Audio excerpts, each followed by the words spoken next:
Hello, good afternoon, everybody, and welcome to this session on digital leadership in the third sector. I'm glad so many of you could join us. Welcome to this session, an important session during Digital Leaders Week and part of the Tech Fest for Social Good, being organised by my organisation, the Wales Cooperative Centre. I'm Derek Walker, I'm the Chief Executive of the Wales Cooperative Centre. Digital has obviously transformed the lives of people across Wales in recent years, and the COVID-19 crisis has really accelerated those developments. We are seeing huge steps being taken forward across different sectors. The public sector in Wales, there's a new Centre for Digital Public Services, which we'll hear a bit more about later on. But what's the situation in the third sector and what support does it need? Arguably, the third sector is somewhat behind other sectors. There is some great pioneering work going on within the charity sector and looking at how the sector uses digital for social good to reach more people, to save money, to have more of an impact. But perhaps, and you might tell me otherwise, it could be said the sector is falling behind and needs more support to do more in digital to achieve its social good. So that is what we're going to be talking about today. We've got a great lineup of speakers and some questions, and we want you to get involved as much as you possibly can. So we'll go on to the speakers and then we'll have a Q&A at the end. So please type your questions in the Zoom chat. But at the outset, we've got a couple of questions for you, and we're going to use a platform called Menti. So if you want to respond to these questions, click on the link and put your responses in there, and we'll collate the responses. So the first question, which is on screen now, how do we ensure that third sector organisations are able to access the new opportunities that are made possible through digital technology? So have a think about that and jot your answers down into menti.com. The next question is, what are the leading examples of third sector organisations in Wales applying digital approaches to achieve social good? So those are the two questions in the menti.com. Have a think about those, and we'd love to hear your responses. Also, let us know what you think is the best way to make digital leadership training available to third sector organisations. This is a question that often comes up. How can people in the sector best be supported to develop their skills in digital technology and, crucially, I guess, in digital approaches? So we'd love to make this as interactive as possible. Please contribute on the Zoom chat and we will ask those questions at the end. And also, please add your thoughts into menti.com. So I'm delighted now to introduce our first panelists. Jake and Karen are from Vibe Youth and they're on screen now. Vibe Youth is a youth organisation helping young people to be the very best that they can be.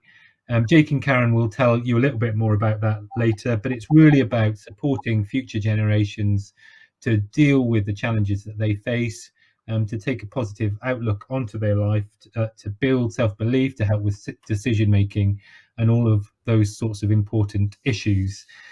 You'll notice Karen and Jake are in the same room. No social distancing rules have been broken because Jake and Karen are actually a couple, so no one needs to call the police. It's all fine. We're delighted to have you here, Jake and Karen. Thank you for joining us.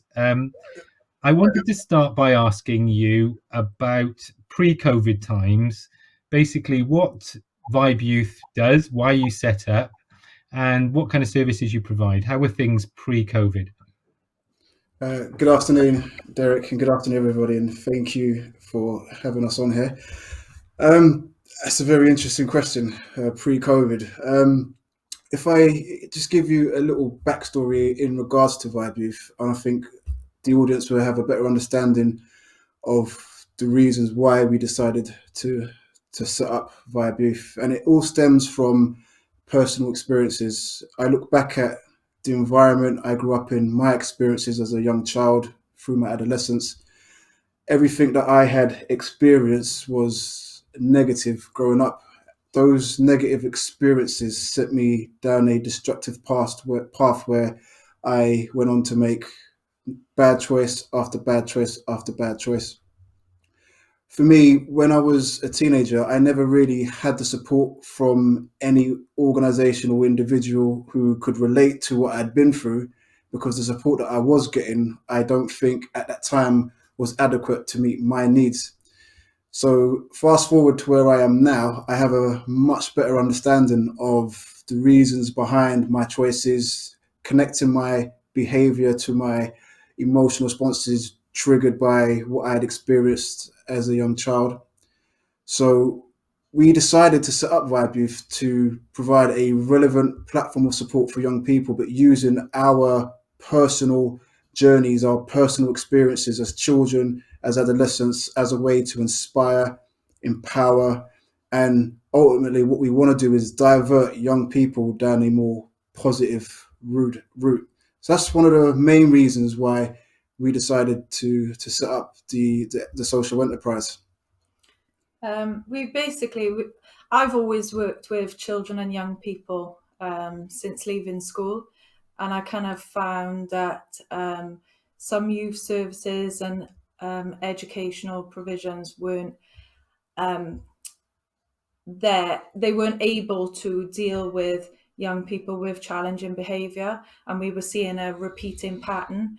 When I was working with children and young people, I was always drawn to the children and young people that were much similar to myself as I was growing up. I lacked self-esteem and confidence, so I was always drawn to them type of young children. And when we set up Vibe Youth, we saw a real gap in the market to kind of um, sort of bridge the gap between school and pros. There's a big massive gap between children and young people who are in a safe place, and then children and young people who end up under children's services or under CAMS. And we're kind of trying to bridge the gap between the two and be a safe space for children and young people to come, talk about what they're currently going through, talk about what they've been through in their past, and just sharing experiences. And by us sharing our experiences from when we were younger, hopefully inspire them to kind of make that positive change.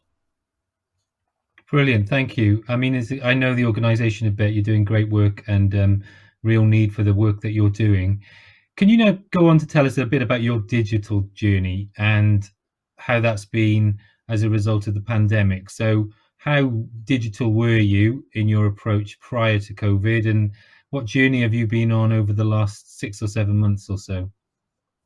Um, we weren't digital at all, were we? No, We weren't digital at all. I mean, we can work our way around a laptop and a phone, but yeah, I think the type of work that we were doing and the type of cohort that we were engaging with and delivering our service to, it was a specific way of delivering that service. So ultimately, everything that we were doing was face to face. And when COVID hit, we kind of had to think of alternative ways to, one, provide that service to young people, and to still have a presence within, to be out there and to be active, to be seen that we were still out there and be able to provide that service.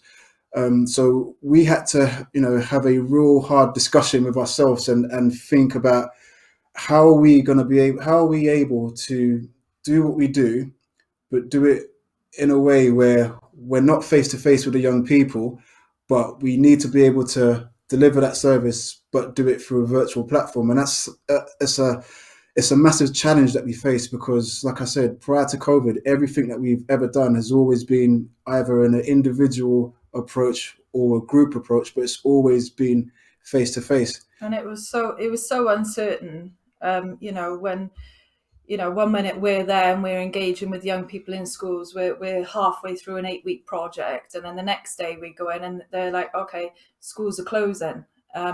We were working with the most, I hate the word challenging, but that's probably what they would have had on their referral forms, the most challenging young people. And we've built up that relationship over the past 4 weeks, and now that was just taken away. So we did kind of panic. We thought, oh sugar, can we furlough? Can we, what are we going to do?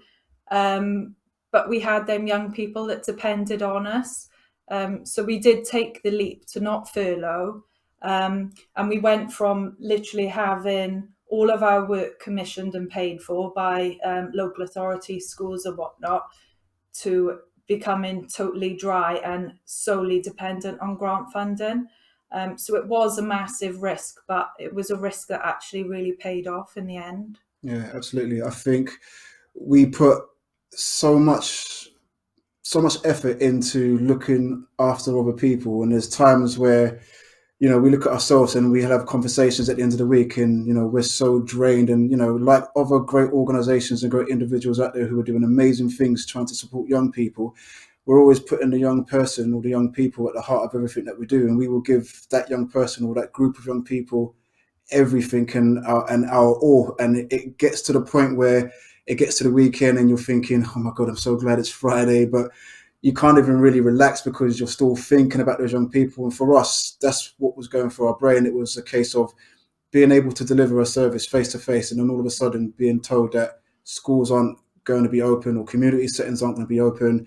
And we were always thinking about how our young people are going to cope during this difficult time. And home wasn't necessarily a safe place for them either, and school was. So to have that taken away from them, we just knew that we had to do our best to try and carry on that service. And if they engaged, they engaged, and if they didn't, then at least we've put that out there for them. So we had to adapt, and we had to change, and we had to do that pretty sharpish as well. How is that worked in practical terms, in terms of the technology that you've used? I guess with some of these young people, they may not have had access to the internet or iPads and so forth to be able to use. What kind of platforms have you been able to use that have worked for you to be able to still have contact with the young people? And second of all, what support did you have with that? Did you get advice and support around digital platforms and technology and how it could help you continue your work? One of the main things that we did think about, first of all, was that barrier. I mean, a lot of the work that we've been commissioned to do is in the Rhondda valleys. And we know that there's high levels of deprivation in some of those areas. And it's all well and good us saying, we need to transition and adapt our services to an online platform. But then we have to kind of think about challenges and barriers that can prevent us from being able to deliver our services to those specific areas or to those young people. And one of the barriers that we did find was exactly that, where young people probably didn't have access to technological devices, iPads, laptops, PCs, even phones. The ones who did maybe didn't have Wi-Fi connections or even couldn't afford data. So we had to take into consideration all those aspects and think about, okay, if those barriers arise, how are we going to overcome them? What we have done since, unfortunately at that particular time, we were only engaging with the people that did have access to iPads and phones. We did have a lot of young people that were engaging via our Virtual Vibes project, but we were aware that there were quite a few that weren't. And if you were to think about the young people that weren't, that we thought probably would have done, it probably was because they didn't have access to that. We have applied for a grant lately so that we could get some iPads, and them iPads we want to give out to young people. So if we do go into lockdown again, we're able to loan these iPads out to the young people so that they can engage, so that they're not missing out. I know schools have done it through, education. Schools have done it, let them borrow laptops and whatnot. So that's what we would like to do, so that they can have that support during that particular time. And there are organisations, like I know, for instance, you spoke about support, and we're very lucky to, Wales Cooperative has supported us massively over the last few years, and organisations like Swansea Mad, people there like Dave, Berry and Geraint and Charlotte, I have to big them up and mention them because, especially Dave, Dave has been a blessing, and he's helped us, vigorously in regards to trying to get up to speed with us and using technology as a way to deliver. And I know through lockdown, they were an organisation who applied for funding to obtain laptops and computer equipment, and they were distributing it to young people who couldn't necessarily afford that kind of equipment. So we've had a lot of support. We've been supporting the young people, and we've had a lot of support as well through Social Business Wales and companies like MAD in Swansea. They've supported us a lot with websites and helping us get online, because like I say, at the beginning we were kind of panicking. We thought, oh, how are we going to do this? But we've used platforms like Zoom, Facebook. Obviously Zoom's a bit of a barrier because you've got an age limit. A lot of the young people that we work with are below that age limit, but we've asked for parents' consent so that they've logged on, they know that the child is secure, and then we will engage with them that way. But we've had a lot of young people through the Virtual Vibes project, and we were actually surprised because we didn't know how it was going to go in the beginning. Brilliant. Thank you very much. Just one final question. I think your story probably typifies many third sector organisations and charities, so it's a great way to start off this session. Just thinking to the future, what are your plans in terms of delivery online and digital delivery? I guess none of us can see into the future, but are you thinking about that already? Absolutely. Yeah. I think it has been a blessing. It's shown us that we can diversify and use another way of engaging with young people through technology, and doing it through a virtual platform as well. I mean, geographically, we can reach so many more young people than we could face to face. We are a small organization, and capacity wise, when we were delivering face to face, we were very restricted by how many young people we could reach. But doing it through this way, I mean, we've been blown away by the participation with young people. When we were running our virtual vibe sessions through the lockdown period, I mean, we had young people from all over Wales. We had young people in London. We had a few young people from Manchester, from Liverpool. We had all the banter, didn't we? We had the English against the Welsh. We had it all kicking off on screen, but then at the end they all became amazing friends. And I always remember this one particular lad who we'd worked with before, and he said, before the session started running, he said to us, Kaz, Jake, would it be okay if I told them all when they all log on that I could be their friend forever if they need me, and I'll be here to talk to them about anything they want? And I said, oh, that's amazing. Of course you can. And he did. And as far as I know, they're still in contact with each other. So all our little clusters of groups, we held a group every single day. As far as I know, they're engaging with each other via Snapchat, Facebook, whatever kids use these days. They're connected, and they've come from totally different backgrounds. A guy in England, he was what did he say? I've got a boat, and I sail down the Thames. And the kids in the Rhondda, they were like, wow, that's amazing. They don't have boats, they don't sail down the Thames, but they made friends, and that was the beautiful thing of it. So yeah, technology is here to stay. Yeah, well, that's brilliant, Bo. Thank you for your time, and I know you're going to be staying for the questions at the end, but that positive bit at the end about how it's enabled you to engage with more people and to help young people make more connections is a great thing to end on. So thank you both. I'm now going to take us on to our next speaker. Zoe Amar is an expert in supporting charities, social enterprises, and others to use digital for social good. Zoe runs her own social enterprise organisation and has been working with charities for some time across the UK to do just that. So I'm delighted now to welcome Zoe to the session. Zoe, over to you.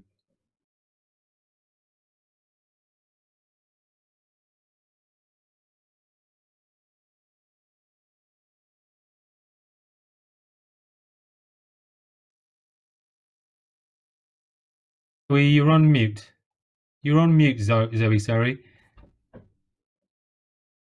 Could you unmute your mic? mistake there. Apologies for that. So, as I was saying, which you didn't hear, I was going to talk to you today just about a few points on how we open up digital skills to the charity sector, and also how we can grow digital leaders across the charity sector as well. And there's a few things that I'd like to share with you on that point.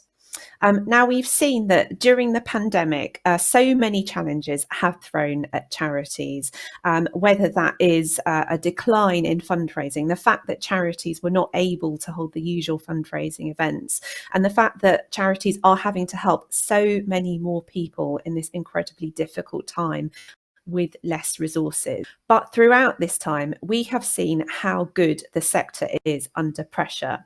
Charities have shown incredible resilience. They've shown creativity. They've been able to solve incredibly difficult problems at a time when they've had less resources to do it. And we've also seen some really exciting adoption of digital across the UK charity sector. So in the Charity Digital Skills Report, which you may have seen, we published that recently, we asked charities about the impact that the pandemic was having on their use of digital. And 66% told us that they are delivering all work remotely. And 61% said that they would be offering more online services. However, there are still significant barriers that charities are facing. Funding is clearly still a huge challenge, and 27% told us that they'd had to cancel services because their organisation or their users didn't have the necessary skills or tech. So one of the reasons why we're here today is to talk about those skills and what is it going to take to close that gap. I think the charity sector, like many other parts of society, is becoming polarised between the digital haves and have-nots. And we must close this gap if we are to have the impact as a sector, which is what we're all here for. The good news is that there's more emergency funding coming into the sector, and there's more funding for digital from organisations such as Catalyst. And I know many of you will have heard from Dan Such, who heads up Catalyst, as part of this week's events. However, all funders need to get involved in opening up further funding streams for digital and taking ownership of their stake in this by developing their own digital skills so that they can understand more about charities' digital needs during this time. We also need charities to make the most of the opportunities that are out there to develop their skills. And there's lots of great free resources out there. You're going to hear from the amazing Ross Mcculloch in a moment, who I'm sure will be talking about the fantastic DigiShift calls that he's been running with SCVO, as well as offering lots of other great resources. And there are many other resources and free training out there now from organisations such as Charity Digital or the Charity Digital Code of Practice. Our sector's competitive advantage is its unique ability to spot and solve problems. And we need to keep applying that to tech and how we use it to help the people that we serve. We don't just need the skills, we need the confidence to use them. And the only way to get that is to keep trying and learning from our mistakes. The second question that I was asked to talk about was how we can make digital leadership skills training available to all. And clearly this is a really pressing need in the charity sector. In the Charity Digital Skills Report, we saw that 67% of the charity professionals we spoke to wanted their leadership team to offer a clear vision of what digital could help their organisations achieve. And it was one of the most pressing needs amongst charities. So what can we do to solve this problem? Well, there are several different digital leadership programs out there now. Ross is involved in one. There's one that I'm involved in called the Third Sector Digital Leaders Programme. And I'm sure Ross will tell you, as well as something that I've seen too, that qualities which really unite digital leaders in the third sector is about their relentless curiosity and the grit and tenacity to see their ideas through. And what that says to me is that going on training is just one facet of being a digital leader. Digital leadership is really modern leadership. and we need to change the way we talk about leadership generally. And that journey begins with leaders taking a long, hard look at their own skills and taking every opportunity to grow their skills and those of their teams, using resources such as the Essential Digital Skills Framework. I hope that one positive change that comes out of the dreadful time that is the pandemic is that we revolutionise the way we talk about leadership. It's not a final destination. To be a really good leader is about continuous improvement, and we need more leaders to keep telling their stories of how they've used digital to do that. I hope we will ultimately be able to make leadership more inclusive through sharing those stories of how leaders can get better and better at what they do by using digital. And by doing that, I hope we will be able to attract the talented leaders of tomorrow to the third sector. Thank you for listening. Thank you very much, Zoe. That was fantastic. And, in particular, I liked your sentence about digital leadership being modern leadership. That makes sense to me. The way digital leadership takes place in a collaborative way with people and people using the service at the heart of that leadership is really what leadership is about in today's world. So thank you, Zoe, for that contribution. Next up is the amazing Ross Mcculloch. Ross, we're delighted to have you from the Third Sector Lab. Ross is based in Glasgow. They're doing incredible things in Scotland through the SCVO and the Third Sector Lab. So Ross, over to you. Can you tell us a bit about your work?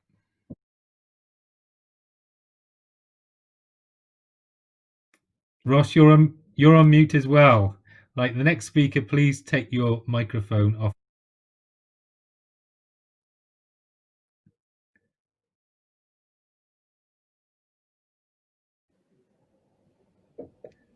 We can't. I think. Can we hear you now, Ross? You are unmuted, Ross. Ah, okay. We can't hear you, I'm afraid, Ross. We might have to move on to the next speaker. I'm going to move on to Anna and come back to you, Ross. Anna, if you're ready, I'd like to introduce Anna Nicol. Anna is from the Wales Council for Voluntary Action, and Anna heads up strategy is a director for strategy and development at the WCVA. The WCVA is the umbrella body for third sector organisations in Wales, and Anna's done a lot of work to understand what's going on in the sector, to understand what support it needs, to understand what's going well and what isn't. So Anna, really delighted to welcome you. Over to you. And please. Great, thank you very much, and hopefully my mic is working.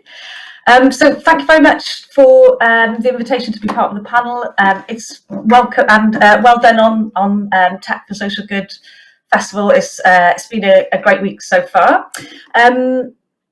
So on the question of how do we ensure that third sectors are able to sort of access the new opportunities through digital, I think one of the things is it's got to feel relevant and important for organisations in order to achieve their ambitions. And of course, with COVID, we've seen that overnight organisations have had to completely change the way they work and deliver activities, and a big part of that is having to shift online. So I think, as you've already heard earlier with Vibe Youth, it's organisations have had to very quickly find ways of providing kind of vital support to people in very different ways. And also we've seen the sort of plethora of online communities being set up voluntarily, reflecting the great diversity of our sector, from things like helping people to keep fit and learn, or just come together and have some fun. And we've seen examples of things like the areas where thousands of people came together to sort of do their competition online despite the lockdown.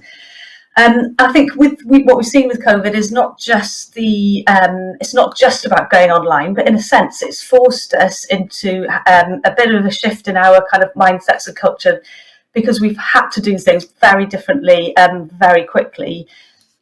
And whilst obviously that is not an environment, we do not want to be in this sort of environment and all the sort of terrible impacts of COVID, But one of the things is that we've seen actually we can do things differently, and actually sometimes that can be we can do things better the way that we've been forced to do things. And I think as somebody's already mentioned, for example, organisations have seen how they can reach new audiences, reach some groups of people, not just about geography, but some groups of people they weren't able to reach before. So there's been some that kind of knowing that we can do things differently, and that's something that WCVA had a series of events in the summer called Preparing for Different Futures, and where we were looking at kind of what might come out of COVID for better or worse in terms of the different possibilities ahead. And of course, I think we sort of could see that shift. Digital is big there, but we've also seen a kind of these sorts of questions of how thinking, yes, we can do things differently and we can do it better in the future. So I mean, apart from COVID, actually, we still see many of the same issues persisting in terms of the question set on access to digital opportunities. And I think, as Derek said at the beginning of the session, there is a kind of gap in skills and resources and capacity for voluntary organisations and perhaps voluntary organisations in Wales. So before we're talking about some of these things, we used to do a slide that actually a colleague in another organisation found, where you have kind of you can see Google quantum computer and the kind of amazing possibilities opening up through digital that some parts of the private sector are able to take advantage of. And then another voluntary organisation where people are working there with a router held together by a spoon. And sometimes that kind of the inequality, as was mentioned earlier, in digital, it can be stark. So we've got some genuine practical barriers that need addressing, including things like broadband coverage and speed, access to the kind of physical kit that is needed. And again, we've seen some great examples actually of voluntary groups coming together to address some of that. Skills and resources of people involved in voluntary organisations, and also the skills resources available for people who are beneficiaries of those services, where we're seeing some people just can't access services digitally at the moment for different reasons, and I know Wales Co-op is doing great work in tackling that digital inclusion. So and as has been mentioned before, we need that it does take investment, and voluntary organisations are facing a real financial crisis for many because of the pandemic, and so this is also a real challenge. So I think as well as those sort of practical issues, again the point I suppose of the mindset is really important, or culture of being able to see that this is relevant for voluntary organisations, or organisations seeing that this is relevant for them. And I think it's so important that we do with that. We start with the social good, the difference that people are trying to make, and see then how technology can help that. People working in the voluntary sector won't necessarily be hugely excited by technology. It often feels daunting, and it does take investment of time and resource. So we've got to focus on the social good and the possibilities that this creates for making a real difference to the issues that people care about. It's not just sort of a magic bullet for everything. There's lots of stuff that digital kind of can't address, but it is a tool that we can use to progress the kind of the issues that organisations are trying to kind of like social, environmental, or economic kind of issues that people are trying to solve. And I think with that, it's the sort of feeling of, I think it's important for voluntary organisations to feel sort of empowered and to have agency in this, that technology isn't just something out there that's confusing and difficult. It's something, it's a tool that we can use, and actually it is the way that we use it is will shape the future. And that's why it's so important for our sector to kind of be actively involved in how we can use that to do for good, basically.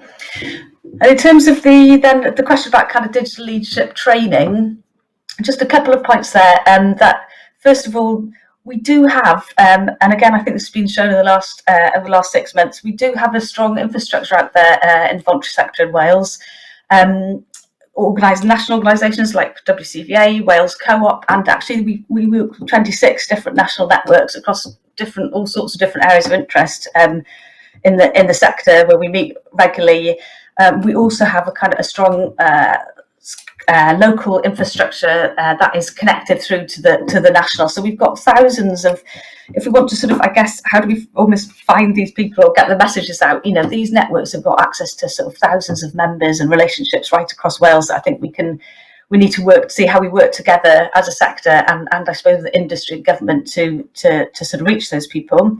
And I think perhaps as been mentioned before, the second point, I suppose, is more learning by doing and more space where we can support organisations with the resources they need to sort of try out these new ways of doing things. And I think it's been mentioned, not just the kind of looking at digital, but the whole new shift in the style of leadership, of managing, of governance, etc., that we're going to have to, that this all implies. So we need spaces where we can sort of test things out, try out small, get things wrong, and learn from that. And I think we've got examples from our organisation. Where we're delivering digital services. We've got a Volunteering in Wales platform now and a Funding Wales platform where we're trying to increase access, I suppose, to this information.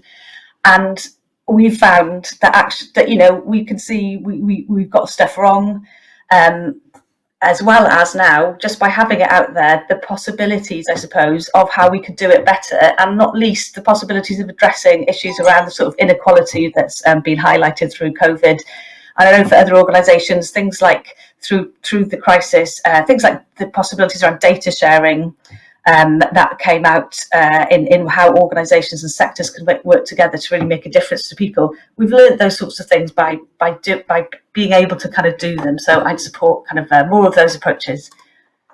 Sorry if I've gone over time there, but thank you. Thank you, Anna. That was great, and some really positive ideas about what's needed based on your experience at the WCVA, and certainly a job to do in convincing some or explaining, I guess, the relevance of digital and how it can help charities achieve their social good. So for many, it's they're convinced, but others perhaps less so.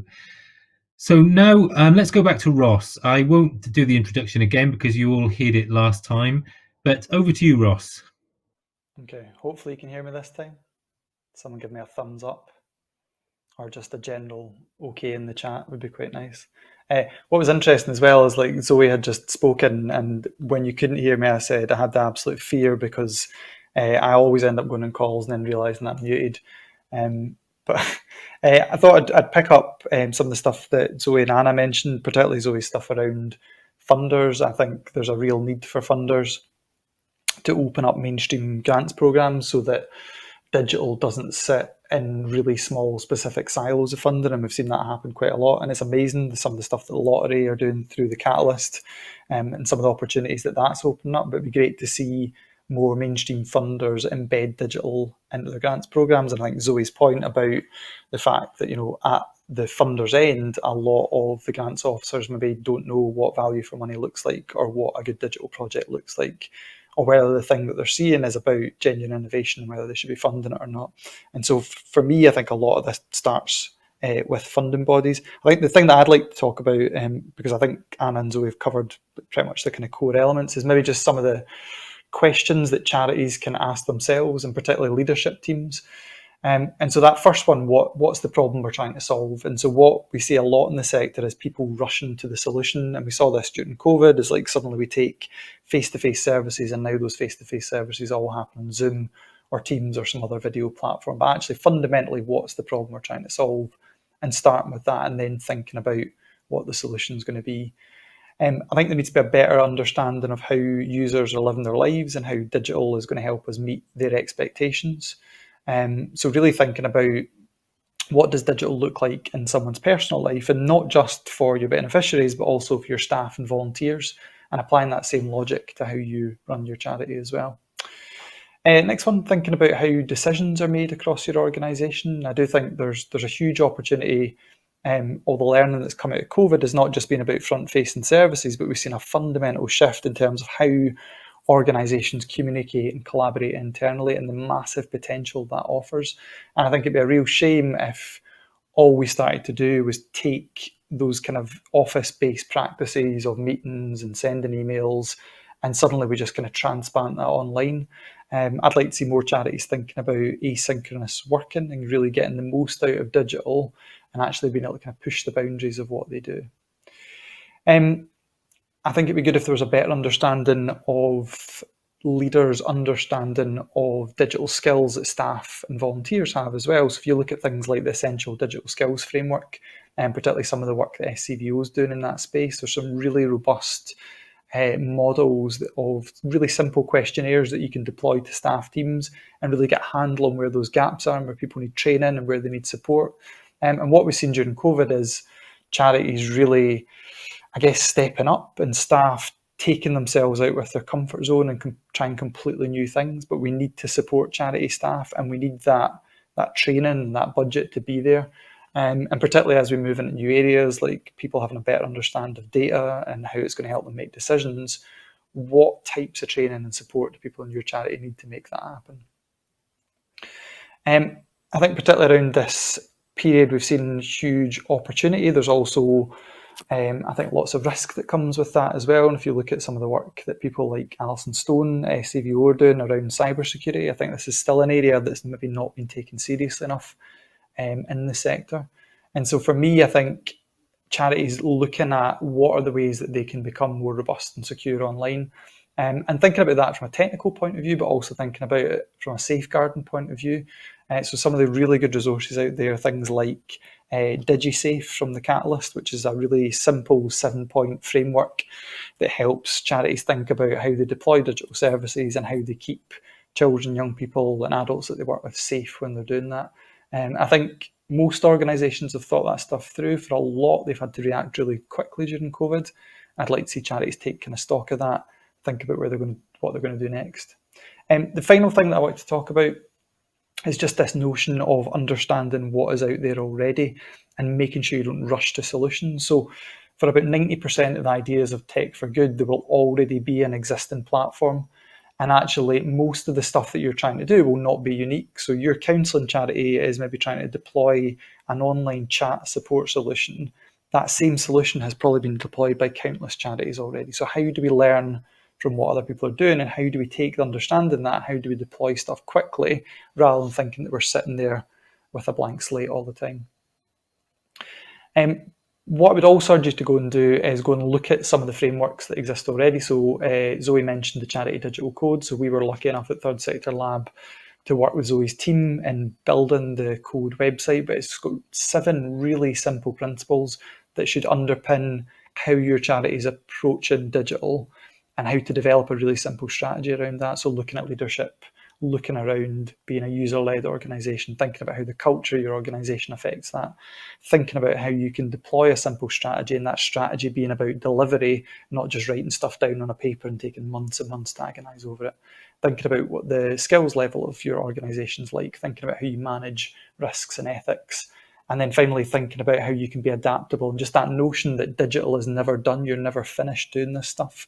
And again, I think that's, if we do ever come out of this crisis, this danger that charities will be at that kind of fixed point in time. And actually what we need is a notion that you need to be constantly adaptable. And this is a really important part of ensuring that your charity is robust. The second question was around digital leadership training. So I've been working with SCVO since 2016. So I developed the Senior Leaders Programme. We've had now about 150 charity chief execs and senior staff go through that programme. And it's a 6-month programme, and they dedicate around about a day of a month during the course of that programme. So it's not hugely onerous. And a big part of it is they're learning from expert speakers, and we look at kind of key areas around things like service design, leadership and culture, using data to make decisions, cybersecurity, and a whole raft of other areas. But the big part of it is actually that peer support network that people tap into, and actually other leaders challenging each other as part of that. And that's the big thing I think we've seen during COVID-19 is people learning from each other and sharing from each other.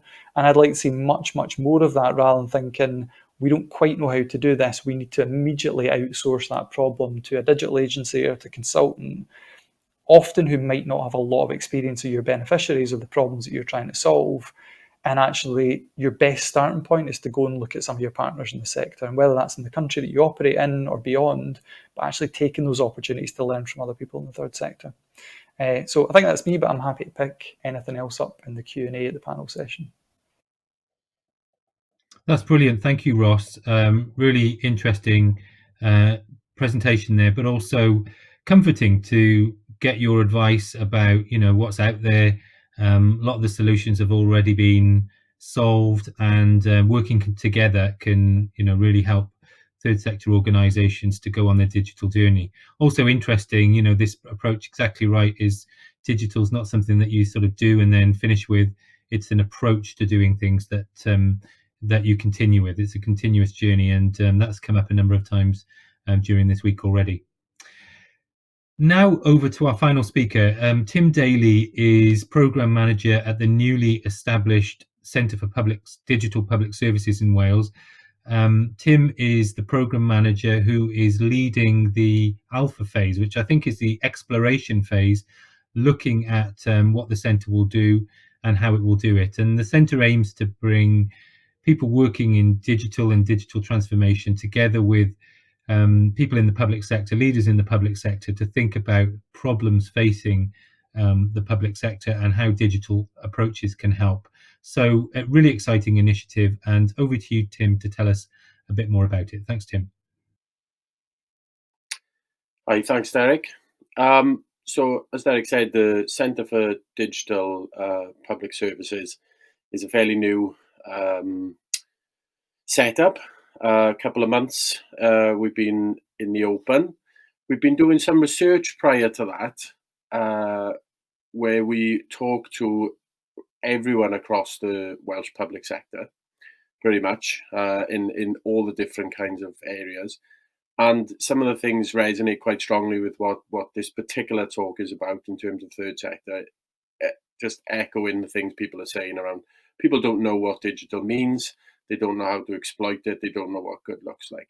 So the way that the centre is set up, we've got three strands. One is an area where we're looking at demonstrating what good looks like, so that we can show what the best of digital can be and what digital tools, techniques and things that people can use. We've currently got a team working with 3 local authorities on accessing adult social care. And what we're trying to do with that area is demonstrate how digital mindset and ways of working is just as important as the tools and technology that go with it. You can't have one without the other.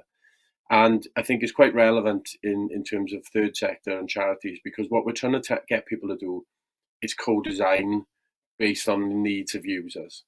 No more of the kind of paternalistic, policy-driven public sector design, and then everybody else has to work out how to fit in with it. We want people to think about the first task is user research. And if you talk to your users and you find out what they really want, then you can start to focus on the outcomes that matter to them.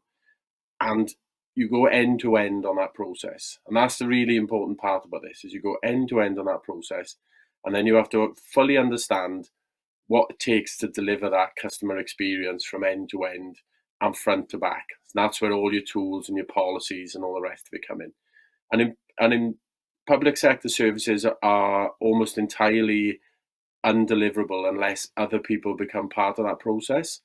So for example, adult social care can't be done without the third sector. So it absolutely requires a collaborative co-design approach across that. And we're encouraging teams to start to reach out and be open and transparent.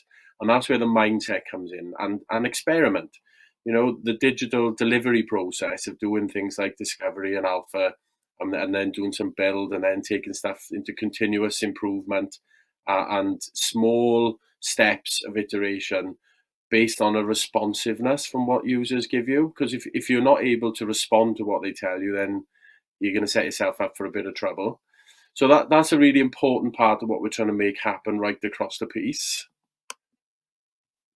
And the second part of what we're doing is linked to that. So we're trying to build what is known as a knowledge hub. We'll hopefully get a better title for that quite soon. But that consists of good practice, good design, good principles, standards, so that we can get that right across the whole of Wales, not just public sector, but public service as well.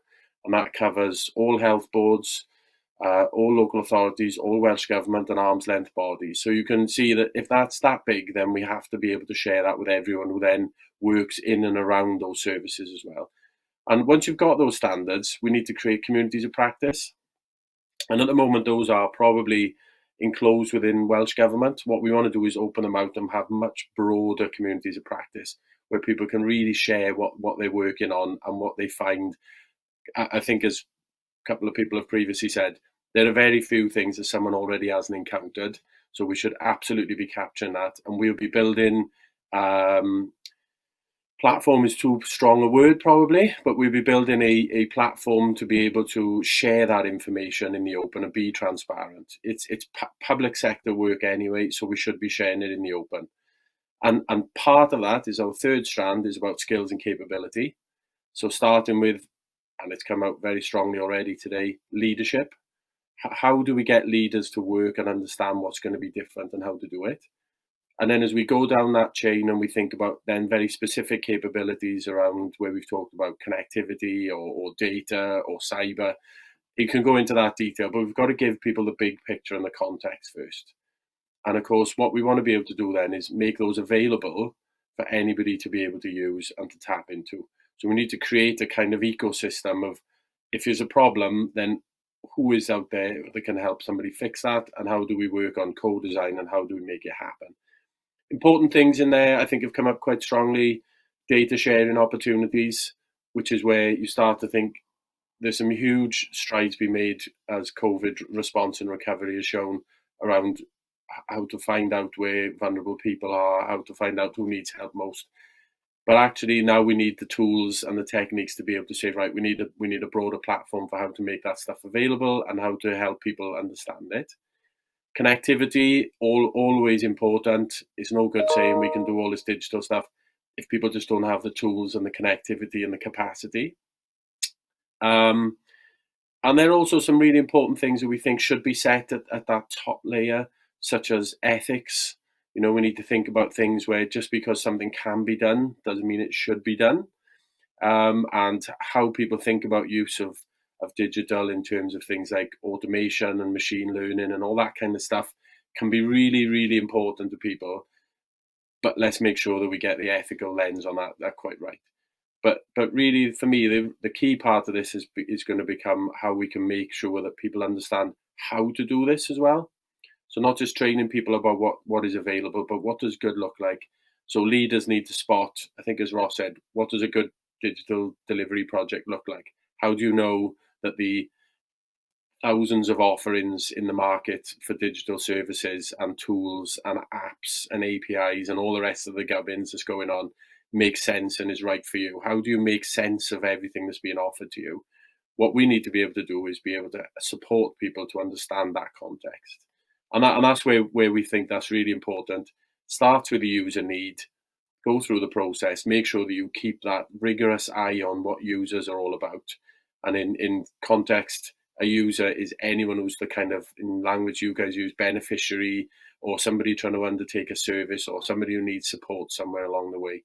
Public sector plays a huge part in all of those services, but not all of the parts. And we need to make sure that we are co-designing and collaborating as much as possible. And if, you know, as we go through this, there will be things available, and people feel free to get in touch with us, and we will try and be a connector for as much of this as we possibly can. Thank you very much, Tim. Great way to end the presentations. I think from all of our panel, we got a lot of information. I think a lot of ideas about what is happening and what could happen, and some clear, consistent messages. So now it's time to open out to questions from the audience to the panelists. So Mike is going to join us. Mike, we can't see the chat function on Zoom. Have we had any questions come through? This is a great opportunity to make up some loads of really awkward questions now, isn't it? 'Cause you can't see it, but I'll be honest with you. Yeah, we've had some great questions that have come through, and I think the first one probably when kind of Zoe kicked things off for us was, when we're talking about leadership, and I think if she can expand on some of the bits she was talking about leadership. But for me, it'd be one of the questions was, what have been the major lessons learned from charity leaders that you've kind of noticed in the time that you've been working with them? Great question. Thanks, Mike. Zoe. Yeah, absolutely. I'm happy to kick off with that. I'm sure Ross will have some thoughts on that as well. I would say, first of all, behind every great leader, there's normally a really good board and also a digital lead supporting them. So that's one big lesson that I learned from the work that we've been doing with charities over the years, even before the pandemic, getting that, what I would call the holy trinity in place of making sure that you've got good representation of digital skills amongst your trustees, that you have a CEO who gets it, and that you've got someone who's responsible for driving the delivery as well in digital. Those are the three key people that you need to get in place in your organisation. So I think definitely making sure that you're working hand in hand with a trustee board who's growing their skills, getting more confident about it. I think another thing which unites a lot of leaders who are doing this stuff really well is that they're not scared to try new things. So there was a great example that I came across recently earlier in the pandemic, a wonderful charity who we actually interviewed for our blog called Sign Health, where they help deaf people across the UK. And they were so worried about the lack of access that people who are hearing impaired had to the NHS during this time when, because of social distancing, because people are wearing masks, it's really hard to get a BSL interpreter. Was they actually set up their own online service, BSL Health Access. They spun that up really quickly. I think it was in a matter of days, and it's had a huge amount of engagement. So they've had more than 14,000 calls so far and provided more than 77,000 minutes of BSL interpreter time. So I think that very much demonstrates one of the key characteristics that I've seen of digital leaders, that they will spot an opportunity and they will just go for it. So those are the two things I've noticed: having a good board behind you, and then also having that entrepreneurial mindset and just being willing to get stuck in and use digital to solve a problem. Brilliant. Thanks. Great answer, Zoe. Mike, I think we've got a question on fundraising. Do you want to ask that question? Yeah, it was a question from Mike, and there was specifically to Karen and Jake, but I think it might be, I think Russell might would pick up on this as well. But since they've had success with digital service delivery and are more confident with it, are you considering developing digital fundraising to reach more young people? So Karen and Jake. Thanks, Mike. That's a good question. I mean, it's something that we haven't really thought about, to be honest with you. And I think, just touching on what Zoe just spoke about there, I think we have a great board in place at this moment in time. And I think every decision that we make will go through board level. And I think we need to be in a position where we're looking at all different types of angles and approaches that benefit not just us as an organisation, but the young people or beneficiaries who use our service. But I think that is something that we definitely will be looking into in the near future, but obviously taking it to board level, so we make sure that everybody involved in Vibe Youth is in agreement and it's the right thing for the organisation moving forward. But we haven't actually thought about it. No. Have we? No, it's something to contemplate, I think. So thank you for bringing it to our attention, I guess. Thank you, Karen. Ross, you pick that up. You might have experience of working with charities with regard to digital fundraising. Yeah, and just, I guess, before we come on at that, just say, like, Karen and Jake's point and Zoe's point about boards, like, can't emphasise that enough, is like, at trustee level, not enough scrutiny and not enough kind of strategic leadership. So like having that is so valuable. On the fundraising point, so there's a kind of classic thing of, are you going to do more online fundraising to reach young people and like make your organisation sustainable? But actually, when you look at some of the stats around online giving, it tends to be in a much older demographic. So there's a big piece of research, the new rules of digital engagement that Reason Digital and Populous did last year. And so like two of the key things in that, so over 65s are 2 times more likely to set up a direct debit to charity online than people in the 18 to 24 age bracket. Now, there's a whole range of reasons for that. And the average age of the 44% of the people who responded to say they've donated to charity online was 49 years old. So I think what we really need to be clear about, and this is the danger with digital, is that digital is seen as a thing that we do for young people. And actually, we still need to do face-to-face services to an older cohort over here. And actually, that's really, really oversimplifying how people use the internet. A really nice example of that, so Add Action, who are now called We Are With You, the addictions charity, the biggest uptake for their online chat service is actually an over 50s demographic. And if you look at some of the reasons why, I mean, part of it is around stigma of accessing frontline services, but fundamentally it'd be easy to go into that thinking we need to deploy a digital service because that's what young people want, but actually the experience shows that the biggest uptake for that is an over 50s age group. So I think we need to be really careful when we're talking about digital, that it's not put in a silo that is just for young people. Thank you, Ross. So put away our preconceptions a bit really and start with where people are and make that part of the journey. Anyone else want to come in on that question specifically, experience of fundraising and digital? No, right, we can move on to... Oh, Anna, sorry, did you want to... Well, no, I mean, not hugely, but obviously that fundraising is an area where that's been really hard hit for lots of organisations. That they that things like marathons, etc., that would have been done are now not possible in the same way. So I think this is an area where voluntary organisations are again having to experiment and do things differently, and I suppose we've seen some very creative things happening, but it's not at the moment something's going to kind of fill the gap with the lack of kind of the income, I suppose, that's being lost. But again, and also support that a lot of this is we have to support everybody, I guess, to be able to participate and actually put some of our stereotypes aside. And we have also seen during this time an amazing amount of activities that would be targeted for older people also taking place now online and being really effective. So that's, Thanks, Anna.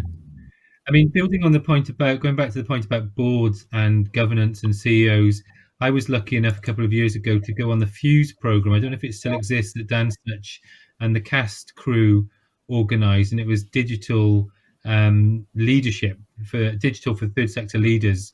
And it really gave me an eye-opening experience into how digital can be, into agile development, how you think through solutions and apply digital approaches. And I really think that could be something. I don't know how widespread the opportunities are for charity leaders in Wales to do those sorts of things, but it was really eye-opening to me in terms of how we needed to approach things at the Wales Cooperative Centre. So it does seem to be a really good thing to look at. Mike, I think we got another question there around education, a big question, but we'll put it and then see who's got a response. Yeah, there we go. Yeah, I mean, it's a question that comes from Stuart, so thank you, Stuart. And he's obviously got some statistics to hand, but he says at the moment, 65% of the workforce of 2030 has already left the education system. So we can't rely on the standard education system to solve this issue. Millions of people will need to be reskilled. How do we solve this? Where does the training come from? And who will coordinate this effort? So it's a big question, but... I heard the word education, then I thought public sector, then I thought Tim. Tim, do you want to have a stab in there? Yeah, it's a big question, isn't it? So one of the tasks of the centre in the short term is to do a bit of research around some of those big questions. And part of the reason for having a centre for digital public services is because there is a huge amount of really good work going on in very different sectors. So there are lifelong learning, there's early years, there's education, the schools further, higher. There's all great stuff going on in all those places, and there's a bit of digital in all of them usually. So what we want to do is be able to bring it together, and we're trying to look at, so from school level all the way through to lifelong learning, how are we going to piece together lifting skills and capabilities in digital? And by that we mean the technical skills, we mean the cyber skills, we mean the mindset and attitude that goes alongside it. And that is something that's being done at the moment. So and it's another one of those areas where there's a call out really to contribute to that research, contribute to how we can build it. We don't think, again, it's a patriarchal thing that comes from government. It needs to be something that is done by everybody, and government needs to contribute to it. But there are, like Ross has said earlier, there's some fantastic courses and leadership things going on up there. How do we share those and give more people access to them, as well as all of the stuff going on with curriculum coming in, changes coming into next year? We need to embed digital closer into that. And there's a ton of work we need to bury the digital into the real fabric of things people do. It's great to hear the ambition of the centre that you're working for, Tim. So thank you for sharing that. Mike, any further questions? I think there might be one for Ross. Yeah, we've got a question for Ross around the leadership program that he's involved in. So just say about how is the third sector leadership program funded in Scotland? And that's a question that's come from Karen Lewis. And when Karen did mention in her piece about when we talk about the third sector, about it including not just charities, but social enterprises, cooperatives and mutuals. And is that the case in Scotland with the third sector leadership program? Yeah, so the program was originally, so when it was founded in 2016, it was part of the One Digital program, which was from the National Lottery and a kind of consortium of other organisations. So the places were originally actually basically funded through the lottery, essentially. So charities didn't pay any money to come onto them. So SCVO runs a program, and I developed the program, and now I manage it with another SCVO member of staff.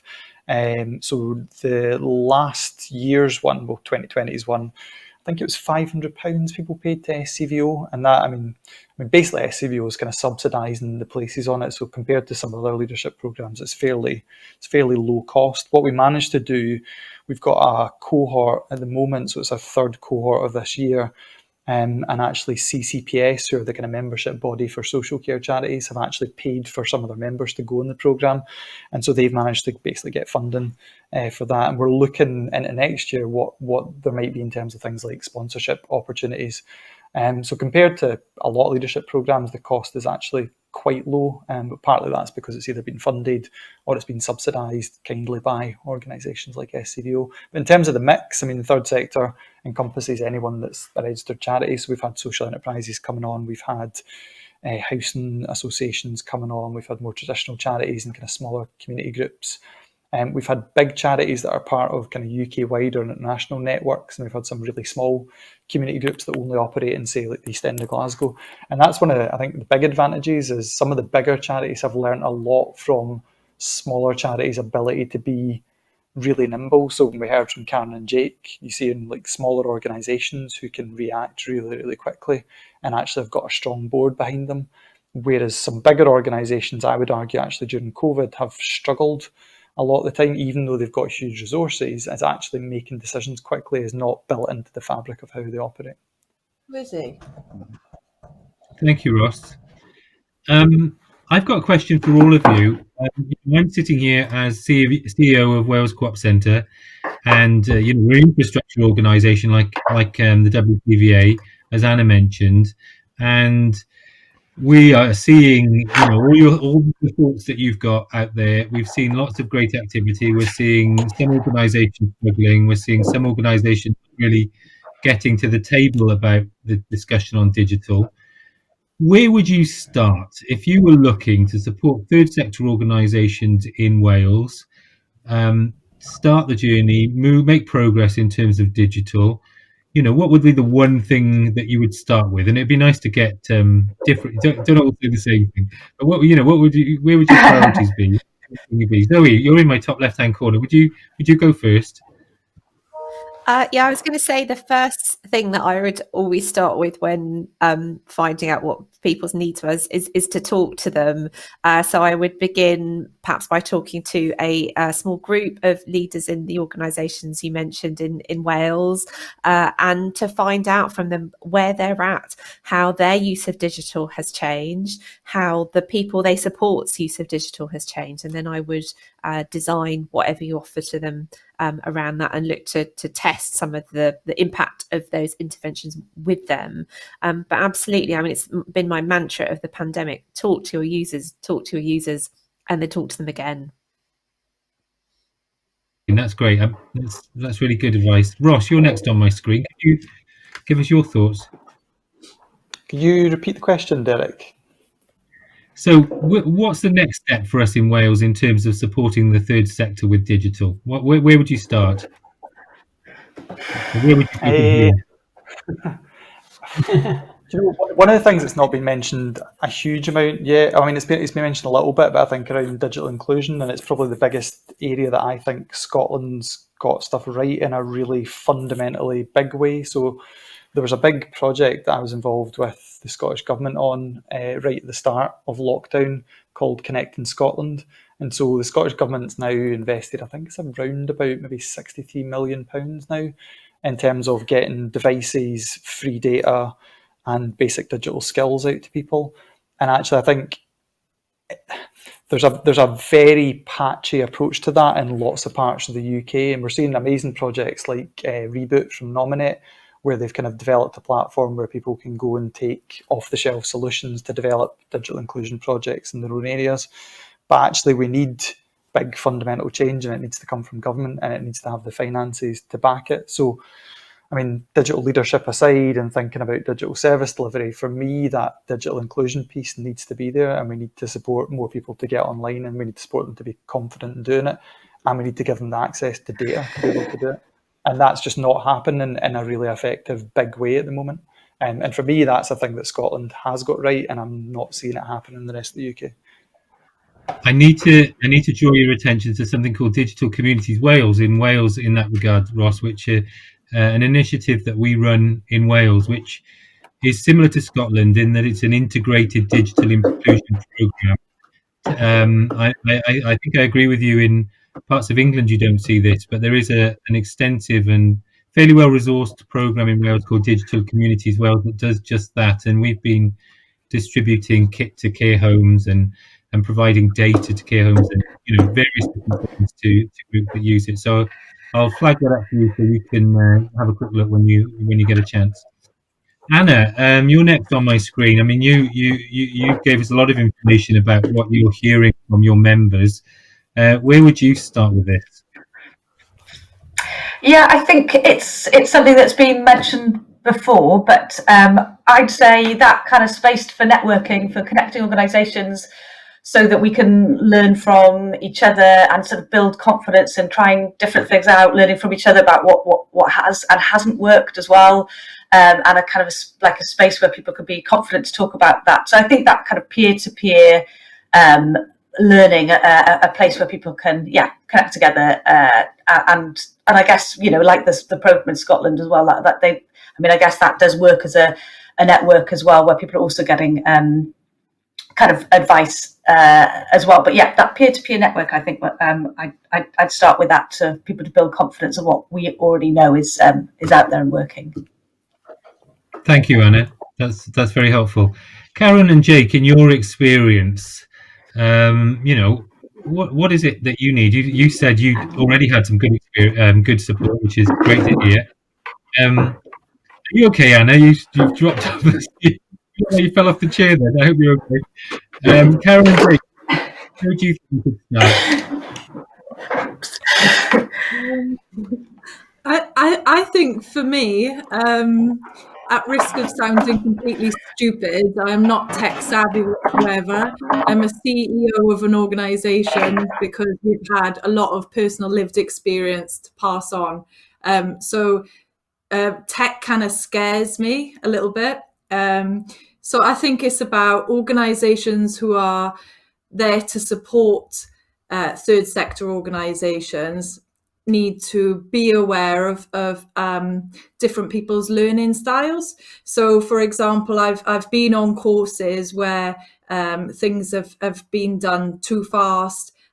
They've used too much jargon. It's fried my brain, and I haven't actually learned anything. And then it's actually put me a step further back into learning more about tech. So I think as organizations are popping up here, there, and everywhere, a lot of social organizations, sort of social enterprises are there because people have a lot of lived experience. They're not necessarily educated people.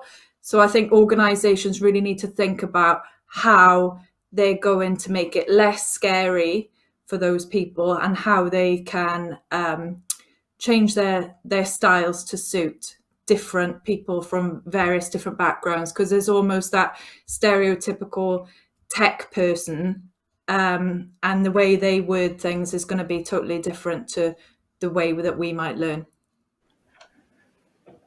Thank you, Karen. So translating tech for people who are not non-techie, so you can put it in a language you can understand. Great. Tim, finally to you. What are your thoughts, I guess, and also how we work together with the Centre for Public Services on this, because you've already made you've said that this will involve the third sector already, which is great. Yeah. So our mantra is to do something, try something, because we can talk about the issues and look at the lessons learned by others and all that kind of stuff. But actually, once you get into it, that's when you start to find some small initiatives or projects or experiments, as small as you can make them, to just test out how to do them, and that you learn by doing them. And that's when you start to push those boundaries of where people's comfort zones are. For example, the initiative we're doing with 3 local authorities is testing not just digital, it's testing how they're collaborating with partners they've never collaborated before. I think the language question was really important, because that was the first thing that blew their mind. Was they were hearing about words like alphas and discoveries and ceremonies and sprints and all this kind of stuff. And they were like, I'm sorry, I don't know what you're talking about. So straight away you have to learn to translate what you're doing. But we get through that, and then you illustrate it. So my advice is learn by doing, and work your way through, and be happy to embrace the uncertainty that comes with that. So make your experiments small enough and safe enough while you can start to work through that. Because a good example being, look at all the people working from home now who absolutely said they couldn't work from home 8 months ago. And suddenly they found that when you push the barriers and you push the boundaries a little bit, there was huge uncertainty, but people have got used to it, and you work your way through it by trying it. Think how long it would have taken government to allow its staff to work from home without COVID. Yeah, absolutely right. Well, thank you to all of you on our panel. You've been absolutely fantastic, really terrific, and a great discussion and some great ideas for where we go next. We're going to say goodbye to Ross. I think Ross has got to go to another meeting, but thank you, Ross. You've been great, and thanks for your contribution. Before the rest of us finish, can we just hand over to Mike, because there's been quite a bit of chat on the Menti platform about the questions we asked at the beginning. So, Mike, can you tell us a bit of what? Oh, you can show us what's on there. You can show us on the screen. Yeah, there we go. So yeah, we've had some great feedback to the question there. So people can kind of go into there and look at the art, look at what's being said. I won't go through every single one, but yeah, there needs to be a coordinated upskilling of the third sector, low digital skills at high management level, ensuring strong partnerships and cooperation between companies, and collaboration with the private sector for more rural areas, provide better internet connectivity. I think things like data poverty and internet connectivity are still big issues. So yeah, and then our second question was about examples of third sector organisations in Wales applying digital approaches to achieve social goods. So I don't know if we can get that up on screen. So there we go. We've got one answer in that one. Swansea Music Art Digital has run a lottery funded program. They've been one of our speakers this week, called Clicking Good. So successfully upskilling third sector organisations. So there's some good practice going out there in Wales. We will like to see that. So yes, it's brilliant. That I think is still. I think that was the example Karen and Jake gave, wasn't it? Swansea Mad that you talked about. Great, brilliant. Thank you. Well, Yeah. just a commitment on our behalf. I mean, we're not asking these questions and then going to park the answers. We are going to pull this together and think about what we do next. From a Wales Co-op Centre perspective, we see this very much as part of our strategic direction and to play a role in collaboration with all of you and others to make it happen in Wales. So we'll be looking at that and speaking to people about how we take it forward. It really is a priority for us, and it's come through some clear messages, loud and clear, throughout the week. Before we go, Mike, there's something on tomorrow, so can you give that a plug, please? Yeah, so this event has been part of Digital Leaders Week, but it's also what we've been billing as the Tech Fest for Social Good. So we've had a great week of events. This morning we had a session on gaming for good, which we had joined us for that one. We had master's students from Wrexham Glyndŵr University who were looking at 3D modeling and gaming and immersive technologies, and they gave a brilliant session and really inspired a number of our social enterprises and charities that attended that one. But tomorrow we're going on one step further, and we've got a 3-hour session. We're calling the Tech Fest for Social Good Hack. It's being delivered by CAST, so the Centre for Alternative Social Technologies, and they are partnering up with Promo Cymru, a Welsh social enterprise that are in this space, and we're hoping that the event will bring people together to come up with creative tech-based ideas, solve problems, and find some solutions to some social issues in people's communities. So we'll be hopefully demystifying technology and design and placing the focus on people, not tech. So there'll be lots of ideas, market testing, working with different groups, and hopefully creating some really good connections. So if you haven't already signed up for the event, I'll post it into the Zoom chat. It's not too late to join us, but it's going to be quite an epic event to finish off the week. So do get involved if you can. Brilliant. Thank you, Mike. Not too late to sign up. Actually, hack might be one of those words that Karen was talking about that puts people off. And people are like, what the hell is a hack? Well, it's a group of people trying to find a solution to a problem collaboratively. As far as I understand it, may have got that wrong, but they're great fun and they're very engaging. So if you've got that time, do come along tomorrow morning and sign up online. Well, Diolch and Val, thank you very much to all our speakers. I think we got a lot from you and learned a lot from your presentations and the discussion. A great way to end the day, and really appreciate your time. And thank you to all of you that have taken part in the discussion and have listened online. We appreciate your interest in this subject. Have a great rest of the afternoon and good evening, everybody. Bye.